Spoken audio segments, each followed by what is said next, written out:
इंद्रासन खाली पड़ा था। देवताओं का राजा इंद्र असुरों के भय से अदृश्य हो गया था। स्वर्ग में चिंता की लहर दौड़ गई।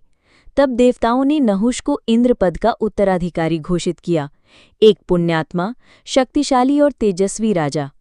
नहुष ने आरंभ में धर्मपूर्वक राज्य संभाला, लेकिन जैसे जैसे उसकी सत्ता बढ़ी वैसे वैसे अहंकार भी गहराने लगा। देवताओं की वंदना, अप्सराओं की प्रशंसा और स्वर्ग की भव्यता ने उसके मन में विष घोल दिया।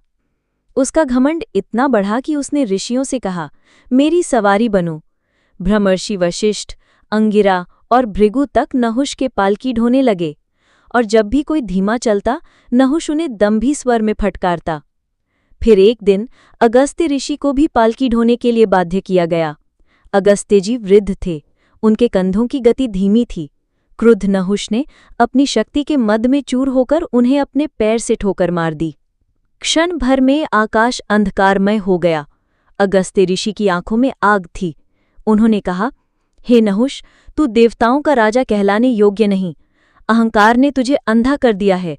जा, अब तू सहस्त्र वर्षों तक पृथ्वी पर सर्प बनकर भटकेगा। शाप सुनते ही नहुष का देह कांप उठा। उसका तेज क्षीण होने लगा। देवलोक से गिरते हुए वो देखता रहा कैसे एक महान आत्मा अहंकार में डूबकर सर्प बना दी गई। वो जंगलों में अंधकार में एक विशाल नाग के रूप में तड़पना रहा। वर्षों बीत गए, युग बीत गए, लेकिन शाप से मुक्ति नहीं मिली। फिर एक दिन जब पांडव वनवास में थे, युधिष्ठिर अपने भाइयों के साथ घने जंगल से गुजर रहे थे। अचानक एक दिव्य सर्प ने युधिष्ठिर को अपनी कुंडलियों में जकड़ लिया। भीम और अर्जुन चौंक उठे, लेकिन युधिष्ठिर शांत रहे। युधिष्ठिर बोले, हे महासर्प, तुम कौन हो जो बिना कारण मुझे पकड़ रहे हो? क्या तुम राक्षस हो या कोई ऋषि? सर्प बोला, मैं वही नहुष हूं जो कभी इंद्रासन पर बैठा था। अहंकार ने मुझे अंधा कर दिया और ऋषियों के शाप से मैं सर्प बना दिया गया। कहा गया था कि जब कोई धर्मज्ञानी व्यक्ति मुझसे धर्म पर संवाद करेगा तब मुझे मुक्ति मिलेगी।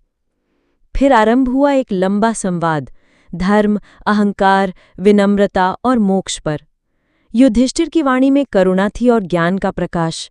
उनके शब्द नहुष के भीतर उतरते गए जैसे तपते हुए मन पर शीतल जल। अंत में नहुष बोला, अब मुझे सब ज्ञात हो गया है। मैंने जो किया वो दुष्कर्म था।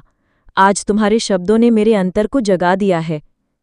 क्षण भर में वो सर्प का रूप छोड़ एक दिव्य प्रकाश में बदल गया।